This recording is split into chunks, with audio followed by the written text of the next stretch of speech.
Rajiv sir study point में सभी छात्रों को हार्दिक स्वागत अभिनंदन करता हूं। आज हम भूगोल के लघु उत्तरी प्रश्न लेकर आया हूं। ये कहीं ना कहीं देखा जाए तो जितना भूगोल का लघु उत्तरी प्रश्न बनेगा मैं उसका पोस्टमार्टम कर दिया हूं। आज मैंने एक एक ऑपरेशन करके आपको समझ ले आया हूं। अगर मेरा ये वीडियो एक या दो बार अगर आप रिवाइज करके देख लेते हैं तो 100% है, आपको किताब को छूने की आवश्यकता नहीं है मेरा बेटा। ये 100% मेरे भाई बहनों, अगर एक बार अगर आप देख लेंगे तो 100% है, आप किताब छूने की आवश्यकता नहीं है। और देख लेना, जिस दिन आप परीक्षा दे के आएंगे जब मार्च में, तब हमसे आप याद करेंगे कि हाँ सर यही सेम टू सेम आया। आज मैंने पोस्टमार्टम कर दिया हूँ इसका पूरा लघु उत्तरी प्रश्न का। आइए बेटा, सबसे पहला देर न करते हैं, सबसे पहला प्रश्न है बेटा, सबसे पहला प्रश्न है संसाधन संरक्षण से आप क्या समझते हैं। देखिए बेटा, यहाँ से आपका एक क्वेश्चन अलग हो जाता है। अब यह क्यों आवश्यक है, कोई दो कारण बताइए। देखिए कहीं ना कहीं क्या होता है, पेपर को बच्चे समझ नहीं पाते हैं।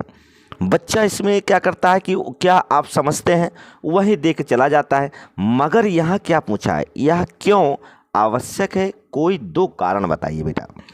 तो चलते हैं, यहाँ तो 2-3 पार्ट में पूछ रहा है बेटा, 2-3 पार्ट में। आइए देखते हैं। पहला है बेटा संसाधन संरक्षण। देखिए बेटा, संसाधन संरक्षण कैसे करेंगे। तो सबसे बड़ी बात क्या होती है, संसाधन संरक्षण कैसे करेंगे। देखिए भैया, देखा कौनो भी संसाधन हो उसका संरक्षण करना चाहिए, वो हमारा कर्तव्य है, मानव जाति का कर्तव्य होता है बेटा। पर्यावरण को बिना नुकसान पहुंचाएं। भैया देखो यहाँ लिखा है पर्यावरण को बिना नुकसान पहुंचाए। पर्यावरण मतलब क्या होता है, पेड़ पौधे, मतलब जीव जंतु को बिना नुकसान पहुंचाए। संसाधनों का विवेकपूर्ण, अपने बुद्धि का इस्तेमाल करो, विवेकपूर्ण उपयोग ही संसाधन संरक्षण कहलाता है। आए समझ बेटा, बहुत अच्छे से सोचोगे बेटा तो 100% है, बहुत अच्छे दिमाग लगाओगे तो कोई भी प्रश्न, देखिए कोई भी क्वेश्चन बहुत कठिन नहीं होता है, समझने का प्रयास करना चाहिए बेटा। संसाधनों का विवेकहीन उपयोग करने से पर्यावरणीय समस्याएं उत्पन्न होती हैं। भैया देखिए, आप कहीं ना कहीं देखा जाए तो लोग पेड़ काट देते हैं, बिना बुद्धि वाला काम करेंगे तो बिना बुद्धि वाला काम करोगे, पेड़ काट लोगे तो क्या होगा, नुकसान नहीं पहुंचाओगे। भैया इसमें कितने जीव जंतुओं का मतलब देखा जाए जीवन चल रहा है, आप पेड़ पौधे का नुकसान कर देंगे तो क्या होगा भाई, सांस लेने दिक्कत होगी नहीं होगी। संसाधन सीमित मात्रा में ही, परंतु जनसंख्या बढ़ रही है। भैया देख लो, अब कोई ज़मीन तो बढ़ेगी नहीं भैया, जेकर 1 बीघा खेत हो या 1 एकड़ ज़मीन हो, ओकर 2-3 लड़के हो जाए, 5 लड़के हो जाए तो कहाँ जाएगा बताइए। धीरे धीरे संसाधन कम हो जाए, खाने के लिए दिक्कत हो जाएगी, सब कुछ दिक्कत हो जाएगी। परंतु जनसंख्या इतनी बढ़ रही है भैया कि जनसंख्या कोई उपाय नहीं हो रहा है भैया। इतना हमारे देखा जाए तो भारत सरकार इतना रुपया खर्चा कर रहा है कि भैया जानता है, हम दो हमारे दो। तो भैया संसाधन सीमित मात्रा में ही, मतलब संसाधन सीमित मात्रा में ही प्रयोग करो भैया। बहुत कम है संसाधन, परंतु जनसंख्या बढ़ रही है भैया। भैया देखा, अगर ये वीडियो हमारा लागे भैया तो अपने जितना मतलब दोस्त यार भाई बहन हों उनका ये शेयर कर दिया। ये वीडियो बहुत ही महत्वपूर्ण है बेटा। भैया जाना भैया, और ये 100% है कि देख लेना, ये जब आप पेपर दे के आएंगे तो हमें आप याद करेंगे, राजीव सर स्टडी पॉइंट को याद करेंगे बेटा। आइए बेटा, सबसे बड़ी बात है, एक क्वेश्चन है बांगर एवं खादर, 2 अंतर लिखिए। देखिए भैया, जैसे क्वेश्चन पूछी 2 अंतर लिखी तो 2 नंबर का होगा, 2 नंबर का होगा। 4 अंतर दे तो 4 नंबर, 6 बड़ा 6। अगर आपको 6 नंबर दे दिए तो आपका कितना अंतर मारी है, कम से कम 6 अंतर मारी हैं, तब जाएगा सही हुई बच्चा। 6 का 12 मार दिया, 6 अंतर। हम 2 इसलिए ले आए हैं, अब आप लोग मेहनत करें, समझा नहीं। देखिए बांगर माने का हो और खादर माने का हो भैया। देखा भैया बांगर और खादर जलोढ़ मिट्टी का है भैया, ये बांगर है खादर है। तो देखा भैया हमारे यहाँ जो जलोढ़ मिट्टी पाई जाती है, हमने बताया है कई जगह कि भैया देखा नदियों के किनारे जो बहाव तट होते हैं, जो तटीय क्षेत्र होते हैं, उसे हम वहाँ पर कौन सी जलोढ़ मिट्टी पाई जाती है। चलो भैया बागर मिट्टी किसे कहते हैं? बागर मिट्टी उसे कहते हैं पुरानी जलोढ़ बागर, जो पुरानी मिट्टी हो जाती है, पुरानी जलोढ़ मिट्टी हो जाती है, उसी को हम बागर कहते हैं भैया। और इसमें कहा भैया देखा नई जलोढ़ मिट्टी को खादर कहते हैं। क्या कहते हैं भैया? जो नई मिट्टी होती है उसे हम खादर कहते हैं। अब आइए भैया बांगर में आई जा भैया, यह अपेक्षाकृत कम उपजाऊ होती है। जानते भैया देखिए ये अपेक्षाकृत कम उपजाऊ होती है, यह बहुत उपजाऊ मिट्टी होती है। ऐसे याद करबे भैया, सरल सरल बना ले भैया, बहुत बड़ी परीक्षा नहीं है। हमारा दावा है कि 70 में 70 कम से कम आपका 65 नंबर बनी, किसी कीमत बनी बच्चा, ये मेरा दावा है। और ये मैं दिला के रहूँगा, देख लेना इसी वीडियो में, देख लेना। मैं आपको राजू स्टडी सेंटर पॉइंट में दिखाऊंगा आपकी कितने छात्र जो हैं 65 को एवं रहेंगे, मेरा दावा है बच्चा। अब ये भैया देखिए काली मृदा का निर्माण और उसकी विशेषताएं बताइए। प्रश्न नंबर 3 है भैया, काली मृदा का निर्माण और उसकी विशेषताएं। ये कहीं ना कहीं देख लेना, ऐसे क्वेश्चन पूछेगा, देख लेना, बहुत आराम से पेपर पढ़िए। क्या पूछ रहा है? काली मृदा का निर्माण कैसे होता है, उसकी विशेषता बताना। इसमें 2 क्वेश्चन है, 2 भाषाएं हैं, कहीं ना कहीं देख लेना बच्चा। ये 4 नंबर में या 3 नंबर में पक्का देगा, कभी कभी 6 नंबर में दे देगा। आइए देखते हैं। काली मृदा का निर्माण भैया ज्वालामुखी से होता है। हमने बताया है ज्वालामुखी किसे होता है, जब ज्वालामुखी का विस्फोट होता है, उसमें लावा निकलता है, लावा मैग्मा निकलता है गरम गरम, और वो जम जाता है। जमने के बाद वो कहीं ना कहीं उसमें दरारें आ जाती हैं, दरार कहीं रूपांतरित यांत्रिक चट्टान बदल जाती हैं, तो लावा से होता है। समझो भैया, देख लेना, काली मिट्टी का निर्माण किसे कहा जाता है? ज्वालामुखी के लावा से होता है, इसीलिए इसको कहते हैं क्या भैया? ज्वालामुखी मिट्टी कहा जाता है, ऐसे कहते हैं। लिखिए आप देखिए भैया, यहाँ से आपका ये हो गया काली मृदा का निर्माण, तो हमने बोल दिया काली मृदा का निर्माण ज्वालामुखी से होता है। इतना समझ में आ गया। आपका एमन 2 नंबर मिली। अब 1-2 नंबर एमन मिली, उसकी विशेषताएं बताइए। यह कपास की खेती के लिए बहुत ही सर्वाधिक यहाँ देखिए बेटा, यही क्वेश्चन पूछा है, यह कपास की खेती के लिए सर्वाधिक अच्छी मिट्टी है भैया। अब कपास सबसे ज़्यादा कहाँ होता है? महाराष्ट्र में होता है, मैंने बताया है। गुजरात में होता है बच्चा कपास। और देखिए इसको रेगुर देखिए कई मिट्टी नाम जाना जाता है, रेगुर पे कहते हैं, रेगुर। इसी को काली मिट्टी कहते हैं, इसी को कपासी मिट्टी कहते हैं बच्चा, कपासी मिट्टी कहते हैं बच्चा। मृदा कपासी मृदा के नाम से जाना जाता है। अब देखिए बच्चा, इसमें नमी की मात्रा अधिक होती है बच्चा, इसमें नमी की मात्रा अधिक होती है, इसी वजह से सिंचाई की आवश्यकता कम होती भैया। दे भैया एमन बहुत ज़्यादा मतलब हमेशा नमी बनी रहती है और इसलिए ज़्यादा पानी नहीं मांगता है भैया। ये देख लेना, ऐसे पेपर में देगा, आपको पछताना ना पड़े। ना समझ में आए 1 नहीं 2 बार वीडियो देख लो, नहीं तो नोट्स बना लो। हमारे समझ में नहीं आवत नहीं, देखिए आप वीडियो देख लीजिए, 100% दावा है भैया, ये आपका दम बिल्कुल ऐसे हुबहू लिख देगा, 100% है। 4 में 4 या 6 में 6 नंबर मिलेगा। अब देखिए पृथ्वी सम्मेलन 1952 पर संक्षिप्त टिप्पणी। भैया आजकल टिप्पणी जरूर पूछा, उनकी विशेषता बतावा, का चीज़ है का नहीं है। तो भैया पृथ्वी सम्मेलन 1992 कभो 1 नंबर में पूछ लेते भैया कि पृथ्वी सम्मेलन कब भरान, तो पृथ्वी सम्मेलन 1992 भरान। चला भैया, ब्राज़ील के रियो डियो जिनेरोवा लिखा रहता है, कहीं भी लिखा रहता है, कहीं नाम जाना जाता है बच्चा, इसमें घबराने की बात नहीं है। 1992 में पृथ्वी शिखर सम्मेलन का आयोजन किया है। इस सम्मेलन में दुनिया भर के 100 देश, 100 राष्ट्र मतलब होता है 100 देश, अध्यक्षों ने भाग लिया था। इसमें एजेंडा 21 का प्लान तैयार किया गया था। बहुत बढ़िया क्वेश्चन है, कई बार ये क्वेश्चन पूछा है कि भैया जियो रियो कहाँ पर है, सम्मेलन पृथ्वी का सम्मेलन सर्वप्रथम कहाँ हुआ था। तो पृथ्वी का सर्वप्रथम सम्मेलन रियो डी जेनेरोवा में हुआ था, 1992 हुआ था। कितने देश भाग लिए थे, 100 राष्ट्र देश, 100 देश भाग लिए थे। तो इसी में एजेंडा तैयार किया गया था, 21 का प्लान तैयार किया गया था, पृथ्वी सम्मेलन किया गया था। आइए बच्चा देखते हैं। अब आते हैं 5वां क्वेश्चन बच्चा। 5वें क्वेश्चन में आते हैं, भारत में पाए जाने वाले लौह अयस्क पर टिप्पणी लिखो। ये भैया भारत में पाए जाने वाले लौह अयस्क कौन कौन है भैया? ये तो मेरा पॉइंट देख लेना, नहीं आना है तो बताना नहीं आया सर। ये मैं कह रहा हूँ, मेरा दावा है, इसको अब एकदम गठिया लो। 100% दावा है कि इसमें से एक क्वेश्चन आएगा, कहीं ना कहीं आएगा। तो देखो भैया, भारत में पाए जाने वाले लौह अयस्क पर टिप्पणी लिखो। पहला नंबर है मैग्नेटाइट, दूसरा है हेमेटाइट और तीसरा है देखिए लिग्नेटाइट। देखा भैया, सबसे पहले बात है मैग्नेटाइट। यह सबसे अच्छा लौह अयस्क है, मतलब लोहा सबसे अच्छा है। कभी कभी कुछ पूछ लेता है लौह अयस्क सबसे अच्छा कौन सा है, तो सबसे अच्छा लौह अयस्क कौन है? मैग्नेटाइट है। कौन है बच्चा?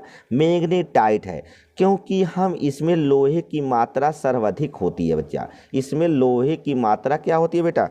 सर्वाधिक होती है। दूसरा है हेमेटाइट, इसको कहते हैं हेमेटाइट। इसमें लोहे की मात्रा 50 से 60% ही होती है भैया, 50 से 60% तक ही होती है। अब आइए लिग्नेनाइट, यह निम्न कोटि का लोहा, देखिए निम्न कोटि का लौह अयस्क है। ये बच्चा ये 100% है, इसमें से क्वेश्चन में पूछ लेगा।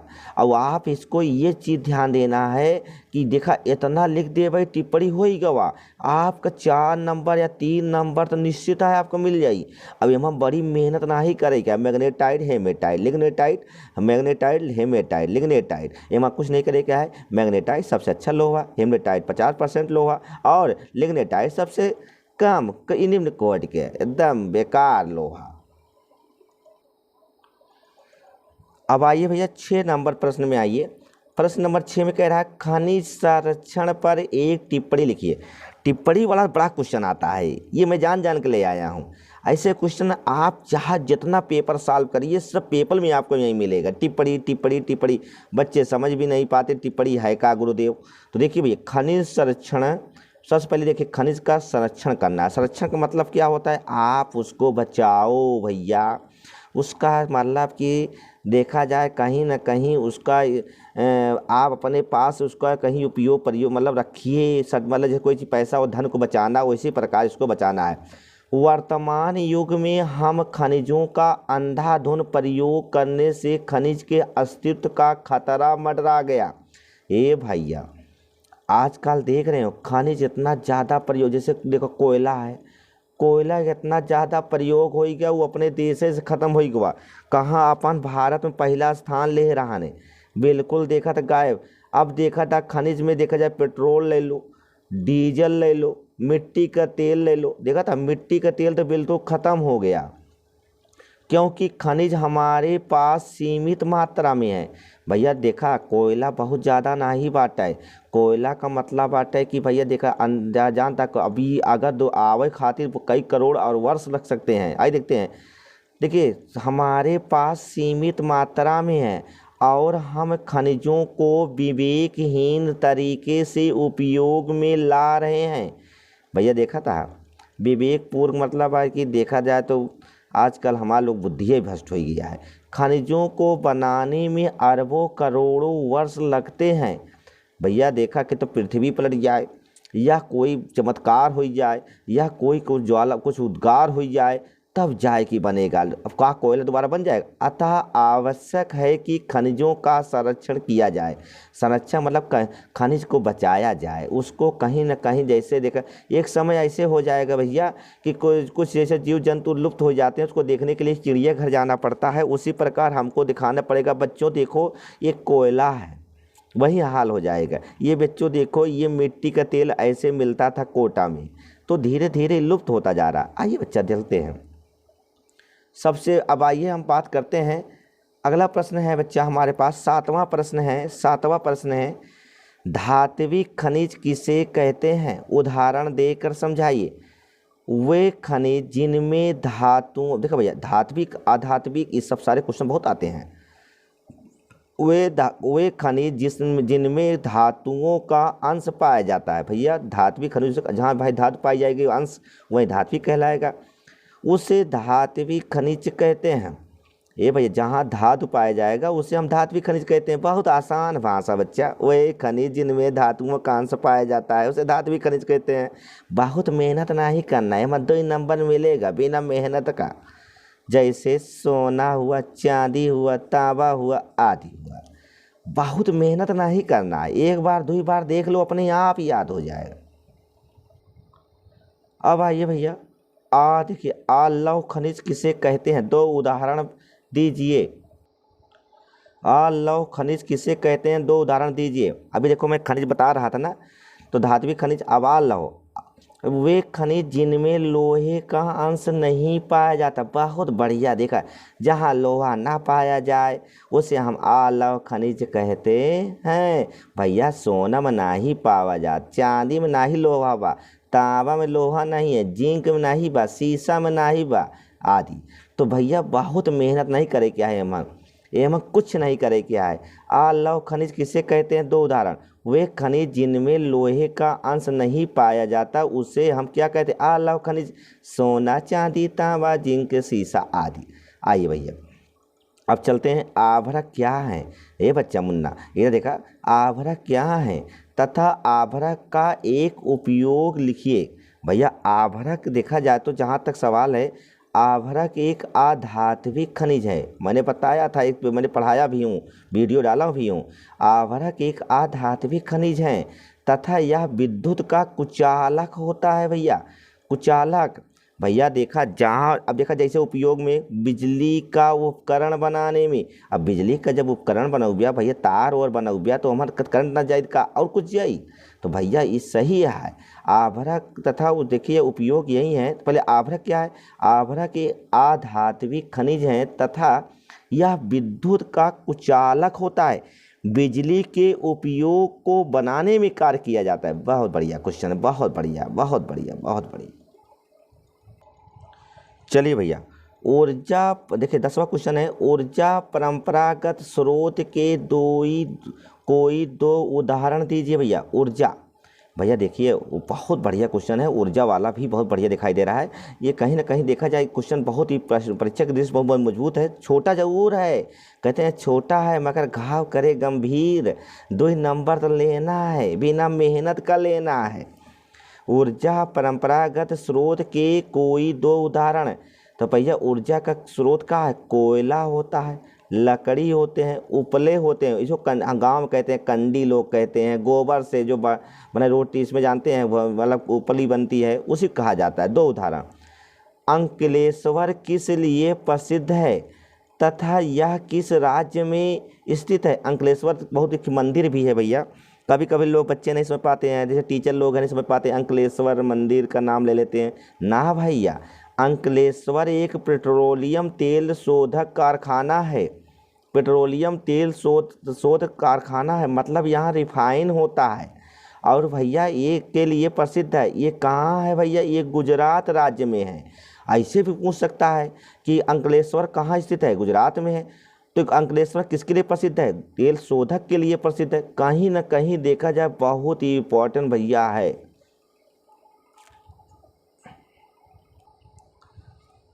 चले भैया बायोगैस, हम तो बार बार कहते हैं भैया बायोगैस। बायोगैस मैंने वीडियो डाला हूँ इसके पहले भी। देखिए भैया बायोगैस का कैसे निर्माण होता है। ये भैया अपशिष्ट पदार्थ, सड़े गले वनस्पति, पशुओं एवं मानवों के अपशिष्ट से बायोगैस को बनाया जाता है। भैया भैया एक बार हम गए थे एक रिश्तेदारी, वहाँ एक मतलब गड्ढा था, उस गड्ढा में पक्का था, उसमें गोबर डाला जाता था, भैंस का गोबर डाला जाता था। और गोबर डालने के बाद उसको मथ दिया जाता था, मथ डालने के बाद ढक्कन को बंद कर दिया। उसमें पाइप लगी होती थी, जैसे गैस जलता है बच्चा, जैसे गैस अपना जलता है, LPG जैसे गैस जलता है उसी प्रकार ये भी जलता था। तो सेम टू सेम, पहले ज़माने में गैस थी नहीं, तो इसी के लोग ज़्यादा प्रयोग करते थे बच्चा, इसी को ज़्यादा प्रयोग करते थे भाई। जैसे जैसे टेक्नोलॉजी बढ़ी गई वैसे वैसे सब बढ़ता गया। तो ये कहीं ना कहीं बायोगैस वाला तो 100% है, इसमें कुछ भी नहीं मेहनत है भैया। अवशेष पदार्थ, सड़े गले वनस्पति, पशुओं के मानव और उनके अवशेष पदार्थों को बायोगैस बनाया जाता है, उसे बायोगैस कहते हैं भैया। और उसमें कहा है, चलो भैया 12वां प्रश्न देखिए, कोयला किस प्रकार का संसाधन है तथा यह कितने प्रकार का होता है भैया। कोयला देखा जाए तो भैया कोयला अनवीनीकरण संसाधन है। अनवीनी का मतलब है इसका पुनर्निर्माण नहीं होता है, इसका पुनर्निर्माण नहीं होता है, इसीलिए कहा जाता है अनवीनीकरण। अनवीनी का मतलब होता है जिसका निर्माण ना हो पुनः, उसी को कहते हैं अनवीनीकरण संसाधन कहते हैं बच्चा। जैसे पहले देखो, कोयला 4 प्रकार का होता है, एंथ्रोसाइट, बिटुमिनस, लिग्नानाइट, पीट कोयला। तो इसमें पूछता है कि कोयला सबसे अच्छा कौन सा है, एंथ्रोसाइट है। कभी कभी क्वेश्चन पूछ लेता है कि बताइए कोयला कितने प्रकार का होता है, 4 प्रकार का होता है। या पूछ लेता है कि कोयला में सबसे अच्छा कोयला कौन है, एंथ्रेसाइट है। या पूछ लेता है कि देखिए कहीं ना कहीं क्वेश्चन का देखा जाए, कहीं भी कुछ भी भाषा, या पूछ लेता है कोयला दो के नाम लिखो, एंथ्रोसाइट, बिटुमिनस, लिग्नानाइट, पीट। तो इतना कर सकते हो। आइए चलते हैं भैया, इस मतलब देखा जाए तो इस पेपर का अंतिम क्वेश्चन लेके आया हूँ। ये क्वेश्चन देख लेना, कहीं ना कहीं मोस्ट इम्पोर्टेंट में है बच्चा, ये 100% है। कमिंग सून लगा लो। भारत में परमाणु संयंत्रों के नाम लिखिए, नरोरा परमाणु संयंत्र, कैंगा परमाणु संयंत्र, तारापुर परमाणु संयंत्र, रावत भाटा। कहीं ना कहीं देखा जाए नक्शा भी आ सकता है, घबराने की बात नहीं है, कहीं आपको भागना नहीं है, एक जगह आपके क्वेश्चन टकरा ही जाएगा। देख लेना बच्चा, नहीं आएगा तो हमसे बताना। नरोरा, ये नरोरा भैया उत्तर प्रदेश में है, बुलंदशहर के पास है, बुलंदशहर के पास है। कैंगा परमाणु कर्नाटक में है, तारापुर महाराष्ट्र में है, रावत भाटा राजस्थान में है बच्चा। ये का याद कैला, ये बहुत 100% है, कहीं ना कहीं नक्शा भी भरने में आ जाएगा। हो सकता है 2 नंबर 1 नंबर पूछ सकता है, या ऐसे षड्यंत्रों के नाम पूछ सकता है बच्चा। 2 पूछेगा 2 नंबर, 4 पूछे 3 नंबर। तो बच्चा अगर हमारा ये वीडियो अच्छा लगे भैया, सब्सक्राइब कर दिया भैया। बहुत समझ बड़ा उम्मीद से बनाई, बड़ी मेहनत करी भाई, जानता। लाइक अब कमेंट कर दिया है भैया, और अपने शेयर कर दिया दोस्तों के, ताकि भैया सब थोड़ा देख ले, उन्होंने बेचारे को उद्धार हो जाए भैया। बहुत बहुत धन्यवाद भैया सबका। बहुत ठंडी बनावत है भाई, तय ध्यान दी हैं।